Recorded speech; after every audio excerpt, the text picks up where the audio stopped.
दोस्तों, आज का टॉपिक हमारा है कि आखिरकार कूटनीति की कैसे जाती है। हम सभी जानते हैं कि किसी भी देश के लिए जो राजनीति है वह बहुत ही आवश्यक होता है, और जब विदेश नीति जिसे कहते हैं उसे कूटनीति के तहत ही रखा जाता है। और कूटनीति के तहत ही कोई देश दूसरे देश से रिश्ते बनाता है और रिश्तों में सुधार भी लाता है। तो इससे हम लोग क्या देखेंगे कि आखिरकार जो कूटनीति है उसके कितने प्रकार हैं और कैसे कैसे कूटनीति होती है। यह सब बहुत ही फेमस है, लेकिन इसको गहराई से जानना ज़रूरी है ताकि हम लोग समझ सकें कि आखिरकार कैसे कूटनीति की जाती है। अगर हम लोग अतीत में जाएं तो अतीत में अर्थशास्त्र जिसे विष्णुगुप्त ने लिखा है, जिन्हें कौटिल्य नाम से भी जाना जाता है, और इन्होंने कूटनीति करने के 4 तरीके दिए थे। और वो 4 तरीके क्या थे? साम, दाम, दंड और भेद।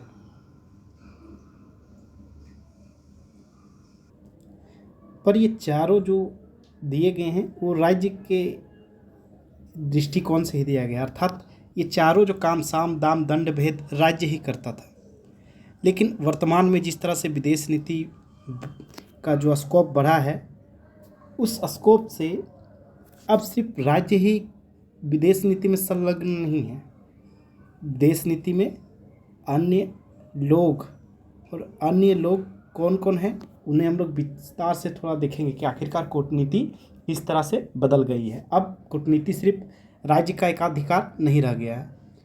तो सबसे पहले हम लोग जिसे प्रकार में बांट रहे हैं उसे ट्रेड डिप्लोमेसी कहते हैं। डिप्लोमेसी, इसे शॉर्ट फॉर्म में टीडी बोल रहे हैं हम लोग। और इस टीडी का जो प्रकार है, एक सर्किल बनाते हैं, इसको सर्किल करते हैं। अब टीडी ट्रेड डिप्लोमेसी 1 में गवर्नमेंट टू गवर्नमेंट बातचीत होती है, और इस गवर्नमेंट टू गवर्नमेंट में भारत की गवर्नमेंट किसी अन्य देश के गवर्नमेंट से बातचीत करेगी। एग्जाम्पल के तौर पर मान लेते हैं अभी ऑस्ट्रेलिया से एक समझौता हुआ है, एकता, ये सीपा के तहत आता है, जो कॉम्प्रिहेंसिव इकोनॉमिक पार्टनरशिप एग्रीमेंट के रूप में जाना जा रहा है, ये सीपा है।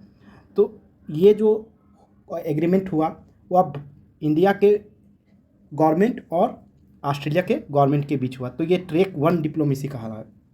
और इस ट्रैक 1 डिप्लोमेसी के तहत ही अधिकांश जो कूटनीति होती है इसी के तहत होती है। नेक्स्ट हमारा है ट्रैक 2 डिप्लोमेसी।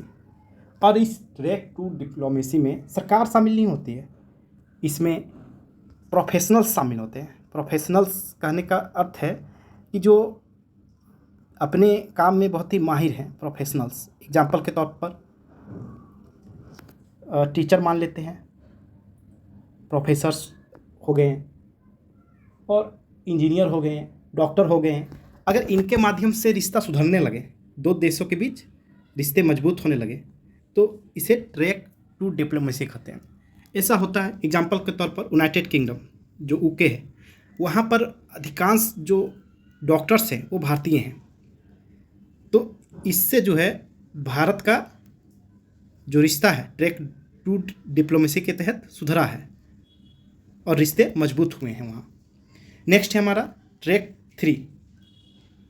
ट्रैक 3 डिप्लोमेसी में क्या होता है कि इसमें बिजनेसमैन, एक देश का बिजनेसमैन दूसरे देश के बिजनेसमैन से जब रिश्ता बढ़ाता है, या एक देश का बिजनेसमैन दूसरे देश से रिश्ता जोड़ता है, तो इससे दोनों देश में निकटता आती है और रिश्ते सुधरते हैं। एग्जाम्पल के तौर पर मान लेते हैं कि वर्तमान में एयरटेल, और एयरटेल जो है अफ्रीका में इसका एक तरह से मोनोपोली है। तो वहाँ पर टेलीकॉम सेक्टर, वहाँ पर टेलीफोन जितने भी होते हैं, तो टेलीफोन का सुविधा सारा एयरटेल दे रही है। अब अफ्रीका का एक बाध्यता है कि अमेरिका के जो अफ्रीका है वह इंडिया के साथ बेहतर रिश्ते बनाए रखे, क्योंकि जब वहाँ पर बिजनेसेस हो रही हैं तो यह आवश्यक हो जाता है कि रिश्ते लगातार बने रहें। नहीं तो ना सिर्फ एक देश नुकसान में जाएगा बिजनेस के कारण, बल्कि जो सुविधा प्राप्त कर रहा है अफ्रीका, अगर एयरटेल वहाँ से निकल जाती है तो अफ्रीका को जो टेलीकॉम सेक्टर से सुविधाएं प्राप्त हो रही है वो सुविधा नहीं प्राप्त हो पाएंगी। तो बहुत सारे बिजनेसेस होती हैं, जैसे अरब देश में कई भारतीय जो है तेल के कुआं खरीद रहे हैं, तो इससे एक देश से निवेश जा रहा है, दूसरे देश में उत्पादन हो रहा है और दोनों देश का साइमल्टेनियसली जीडीपी ग्रोथ होता है और इसी से आगे रिश्ते मजबूत होते चलते हैं। नेक्स्ट है चौथा में हमारा है प्राइवेट सिटीजनशिप। प्राइवेट सिटीजन का कहने का अर्थ है कि किसी भी देश का कोई नागरिक भी जो है दो देशों के बीच रिश्ते सुधार सकता है। एग्जाम्पल के तौर पर नेपाल और भारत के बीच रोटी बेटी का संबंध है और रोटी बेटी का कहने का अर्थ है कि बहुत सारे नेपाली आते हैं भारत में कार्य करते हैं और यहाँ से इनकम जनरेट करते हैं अपना। और बेटी कहने का अर्थ है कि शादी विवाह का प्रचलन है, जो उत्तरी बिहार है और उत्तर प्रदेश दोनों में जो नेपाल के साथ सीमा बॉर्डर साझा करता है वहाँ पर विवाह होता है, शादी, और इससे जो है भारत और नेपाल का संबंध काफ़ी मजबूत हुआ है। तो ये हमारा हो गया ट्रैक फॉर डिप्लोमेसी। ट्रैक 5 में आता है हमारा कि जितने भी रिसर्च, ट्रेनिंग और एजुकेशन होते हैं, रिसर्च, ये सब, इन सब चीज़ों से भी रिश्ते बनते और बिगड़ते हैं। एग्जाम्पल के तौर पर कोई दो देश साथ में रिसर्च कर रहा है और एक दूसरे को साझा कर रहा है, इसमें जनरली कोई ऑर्गेनाइजेशन है जो गवर्नमेंट नहीं है, तो इससे जो भी रिसर्च के आउटपुट्स आते हैं तो दोनों देशों को लाभ होता है इससे और रिश्ते मजबूत होने लगते हैं। दो देश और भी ज़्यादा MOU साइन करने लगते हैं, दो कंपनियां साइन करती है MOU रिसर्च के मामले में, चाहे ट्रेनिंग के मामले में। और जहाँ तक बात की जाए भारत की, तो भारत जो है अफ्रीका में बहुत ज़्यादा प्रशिक्षण देता है, ट्रेनिंग देता है, वहाँ के पुलिस को ट्रेन करता है, आर्मी को ट्रेन करता है, क्योंकि भारत बहुत ही सस्ते में ये कार्य करवाता है और गुणवत्तापूर्ण सेवा प्रदान करता है। नेक्स्ट है हमारा छठा ट्रैक और वह है पीस एक्टिविज्म। बहुत सारे हम लोग देखते हैं कि लोग कहते हैं कि हम लोग एक तरह के शांति दूत हैं, लोग शांति फैलाना चाहते हैं और इसके लिए वे युद्ध का विरोध करते हैं। और इस तरह से युद्ध का विरोध करते हुए बहुत सारे शांति फैलाने वाले लोग हैं देश में, हर जगह, हर देश में ऐसे मिलते हैं। तो वे लोग भी एक दूसरे देश से कोऑर्डिनेट करते हैं, कहते हैं कि हम लोग युद्ध के विरुद्ध हैं। जैसे कि अभी यूक्रेन में चल रहा है और यूक्रेन में सिर्फ अमेरिका के कुछ लोग विरोध नहीं करेंगे, कुछ ही लोग शांति के पक्ष में नहीं होंगे, बहुत लोग शांति के पक्ष में होते हैं। तो इस तरह से बहुत सारे समूह बन जाते हैं इसका विरोध करने के लिए। भारत में भी दिल्ली में इस तरह के रैली देखे गए थे, तो वो सारे जो आएंगे, इस तरह से रिश्ते बनते हैं और इसे कहते हैं पीस एक्टिविज्म। नेक्स्ट हमारा है 7वां ट्रैक और इसमें 7वें में रिलीजन आता है, अर्थात धर्म। दो देश किस धर्म के हैं, इससे भी बहुत प्रभाव पड़ता है कि रिश्ते कैसे होंगे। यह भी कूटनीति का एक मुद्दा बनता है। एग्जाम्पल के तौर पर मान लेते हैं कि भारत जो है बौद्ध धर्म का नेतृत्व करता है, क्योंकि भगवान बुद्ध जो है यहीं पर पैदा हुए थे और यही कारण है कि भारत जो है इस धर्म का प्रचार प्रसार अन्य देशों में करता है।